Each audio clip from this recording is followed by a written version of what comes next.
I am writing this as a complete and total recount of the events I experienced on Cillian Mountain almost 3 months ago, so I can have my facts straight if the police decide to listen to me.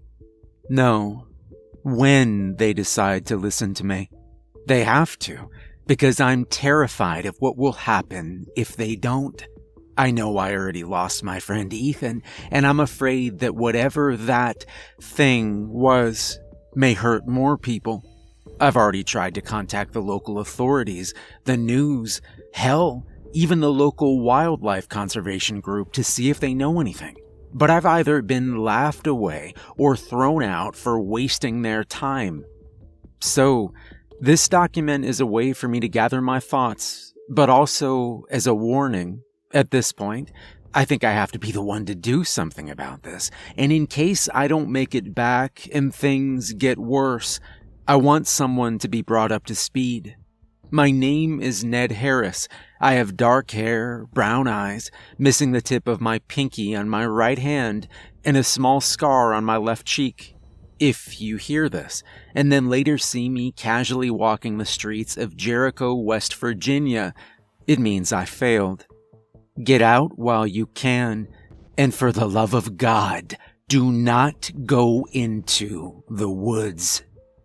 The nightmare came to be when my friend Ethan and I decided to camp out on Cillian Mountain for a week in celebration of his recent promotion.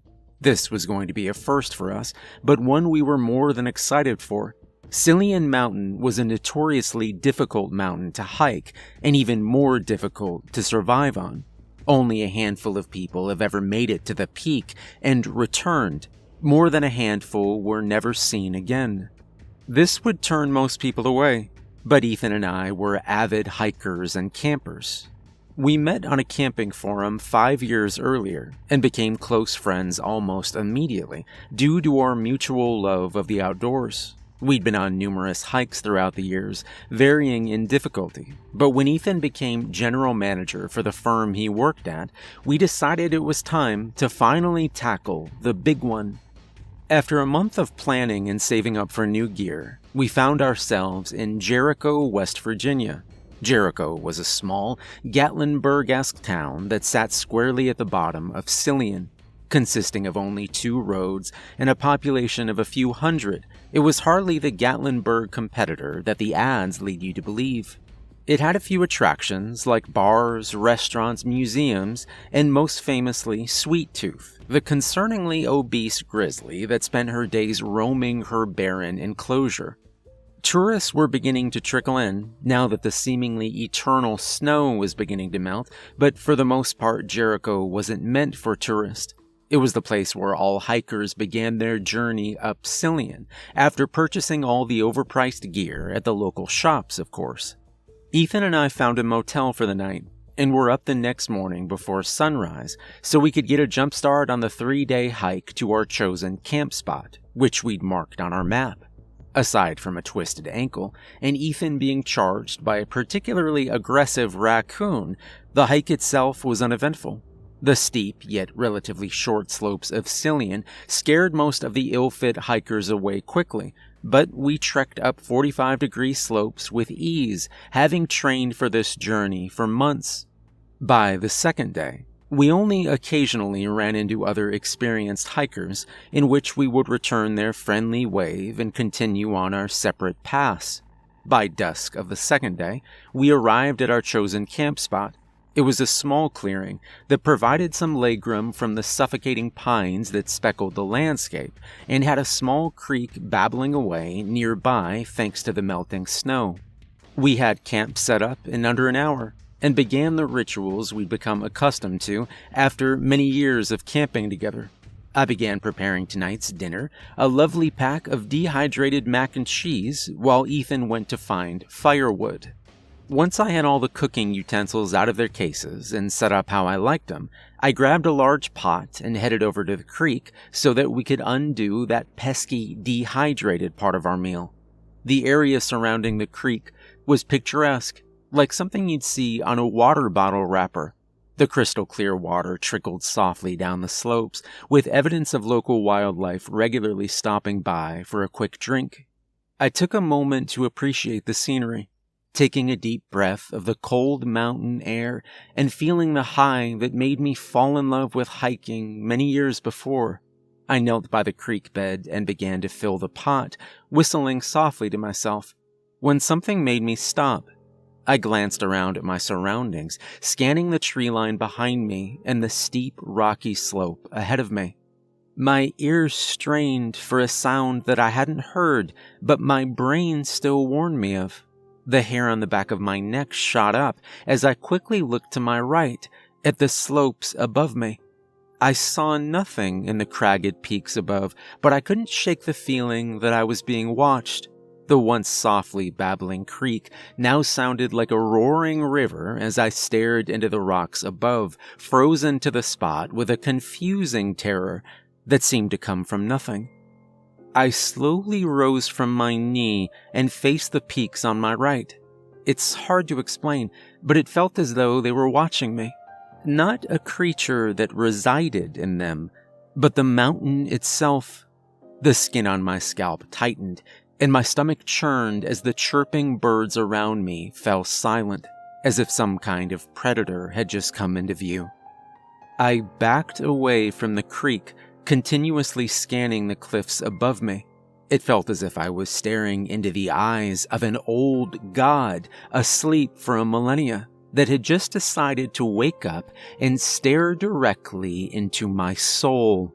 A force so old and eternal that my existence was a mere blip in comparison, my life a blink-and-you-miss-it moment. I was suddenly overcome with this enormous wave of terror that would have caused me to drop the pot and sprint back home had it not subsided as quickly as it came. The birds began to chirp once more, and the creek's deafening roar returned to a trickle.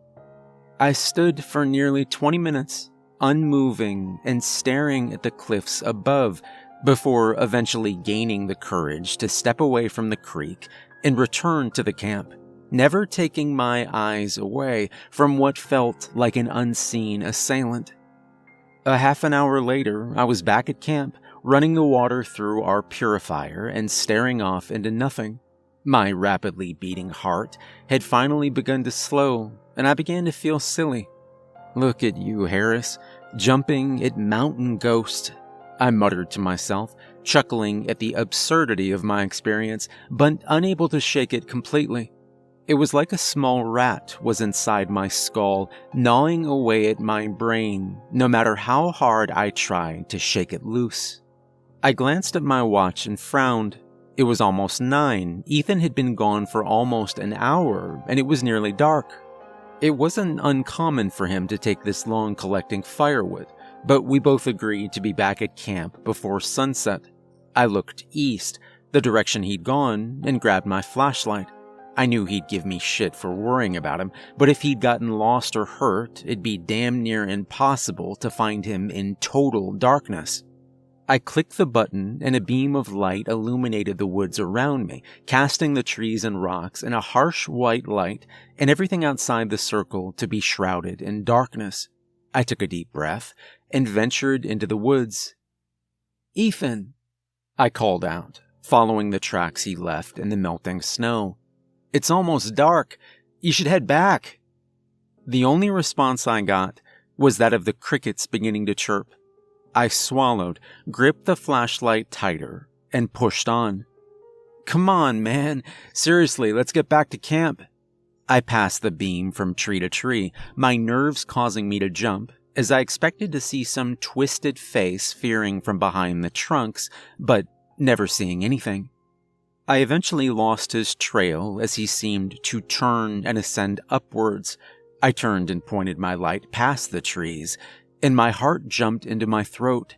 The same peaks as before loomed over me, staring down with a smug stoicism that seemed to say, "Welcome back."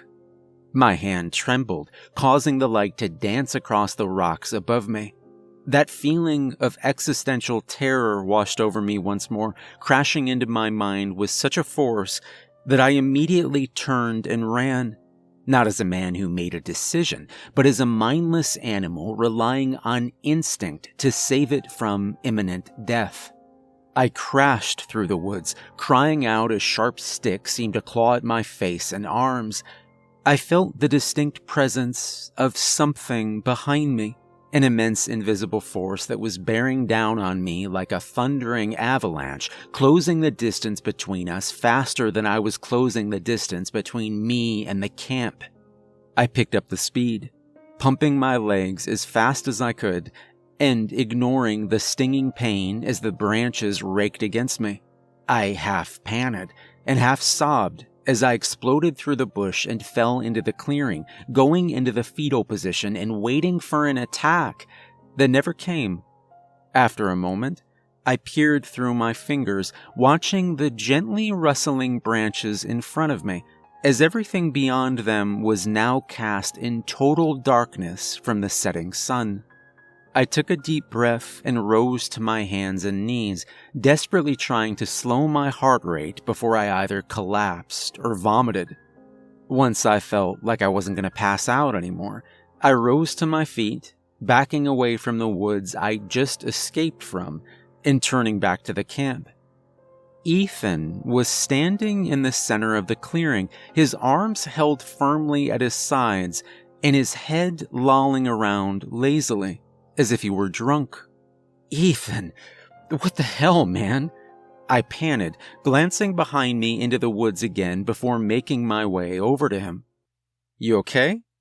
I was looking for you, and then the weirdest thing happened." "Ethan, what the hell, man?" Ethan responded, still facing away from me. I froze. His voice sounded rough, as if he'd suddenly aged 30 years and smoked a pack a day in that time. Even more strange was that the inflections of his voice, how he said it, was identical to how I did, almost like listening to a playback recording. Yeah, listen, What the hell is that?" he suddenly said, making me jump. "Oh, God, please, He cut himself off, each word sounding more and more like Ethan's normal voice, before mimicking a strange snapping noise, like a broken twig. "Ethan," I said, slowly approaching him from behind. "This isn't funny, man. You're scaring me." "Scaring you?" he responded, swaying slightly as I approached.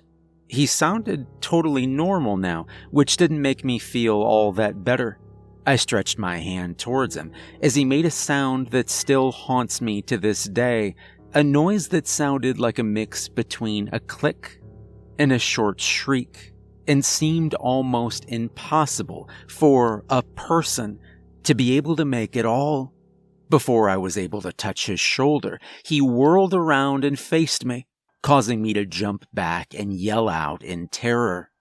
He bared his teeth at me, a horrific and failed mimicry of a smile. His blonde hair was filthy and hung over his face and his eyes. My God, his eyes were pointing in opposite directions before sliding together and focusing on me. My stomach churned and my hair stood on end as those eyes seemed to stare straight through me in a gaze that I had only felt before, never seen. "Come on, Ned. I have something I want to show you." It stammered, like it was still trying to figure out how to work its tongue. "Get the hell away from me," I said, backing away from whatever this thing was. Every animalistic instinct in me was screaming at once to run, to get away from the foul mimicry of life, of my friend. "It isn't far, just a few 100 yards. It stammered, lurching towards me in unnatural movements, as if controlled by unseen strings. I turned to run and tripped over my hiking bag, landing hard and crying out in pain as my previously twisted ankle became a sprained ankle.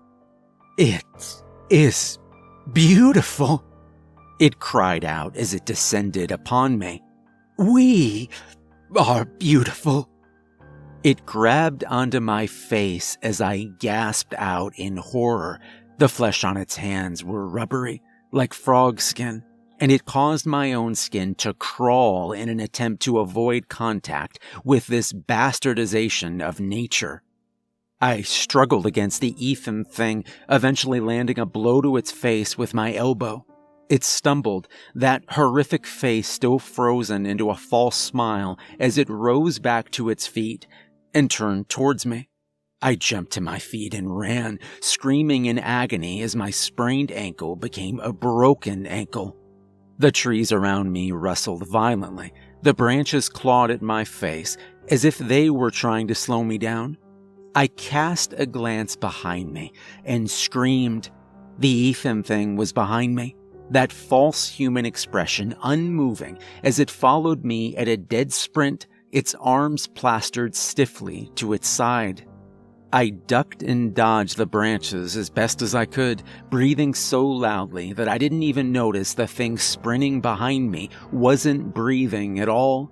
I could feel it closing in, those dead eyes staring hungrily at the back of my head. I was done for. My God, its legs weren't even bending. It continued gaining on me. The branches almost seemed to part for it. Tears streamed down my face as I gasped for air, pumping my good leg as fast as I could. Closer. My head pounded from the cold mountain air. Closer. I could feel its presence right behind me now. It emanated a scent that smelled old. Closer. Very old. Closer. Older than everything. I stumbled and began to pitch and spin down the mountain slopes, crying out as I slammed into tree trunks and rocks. I felt my ribs splinter, and my vision went white as my head collided with a large root. I rolled off an overhang and free fell for 2 to 3 seconds before slamming into something below, causing whatever it was to scream out in surprise and anger. I swam in and out of consciousness as people crawled their way out of the tent I fell upon. Their voices sounded distant and echoed in the void I was quickly sinking into. I felt hands pat me down and assess my condition, and heard the distant beeping and worried voice of someone on the phone. The last thing I saw before blacking out were the trees on the ledge I'd fallen from, looming above me like ancient giants. That was almost 3 months ago now. I spent a few days in a hospital outside of Jericho before being released with my injuries tended to. I immediately went to the Jericho Police Department and I told them my story, in which I was reminded that it was strictly forbidden to have drugs of any kind on Cillian. I spent the next month trying to find someone, anyone, who'd believe me. I pushed my friends and family away with my hysteria and was put on leave at work until I could figure my shit out. The strangest thing, no one seemed to remember Ethan. Whenever I'd bring him up, I'd just get weird looks, with people saying that I'd done all my camping trips solo. Even Ethan's family looked extremely concerned as they hugged their daughter, an only child, afraid of the man in their living room screaming about a son they never had. I felt like I was losing my mind, so I decided to return to Jericho and try to settle this once and for all. I walked the streets of the small mountain town, jumping at every noise and recoiling from anyone who walked too close. I took a swig from the bottle of Jameson I carried in a brown paper bag, the closest thing I had to a friend these days. I passed the hotel Ethan and I had stayed at, which of course didn't have him on record, and continued down Main Street toward the path that led up to the mountain.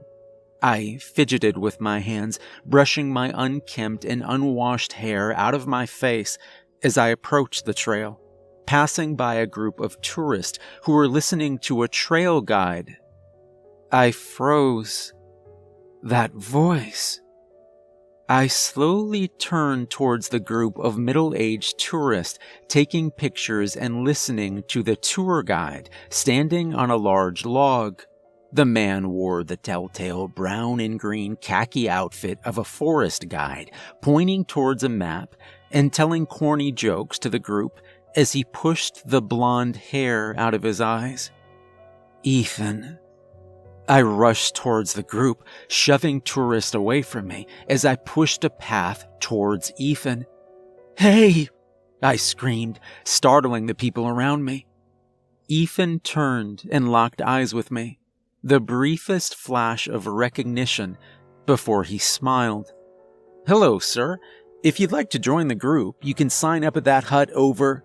I tackled him, ripping him off the stump and slamming him to the ground.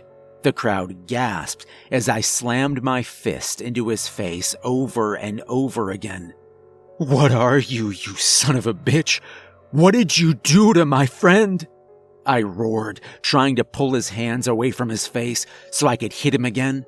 I felt a pair of hands grab me and pull me off of Ethan roughly, sending me sprawling on the grass. 2 cops pounced on me, forcing my hands into a pair of cuffs. No, you don't understand," I screamed, struggling against their grip. Ethan rose to his feet and wiped some blood from his nose, smiling down at me. "Go easy on him, fellas," he said, flashing a warm smile to the cops. "No harm done, just needs to work out whatever he's on, I'm sure." I wrenched against the cops and tried to lunge at him, but they held tight and began to drag me away. "No, you don't know what you're doing," I cried, fighting against the men. I whipped back towards Ethan, who only smiled at me. I noticed his assistant watching me too, with an awkward-looking smile that looked like she hadn't quite mastered it yet. "No, please," I yelled as I was thrown into the back of a cop car, hearing Ethan's voice carry over the lot as the door was slammed closed. Sorry about that, folks. Some crazy people, huh? Anyway, let's get on with the hike, shall we? I have something very beautiful I'd love to show you all.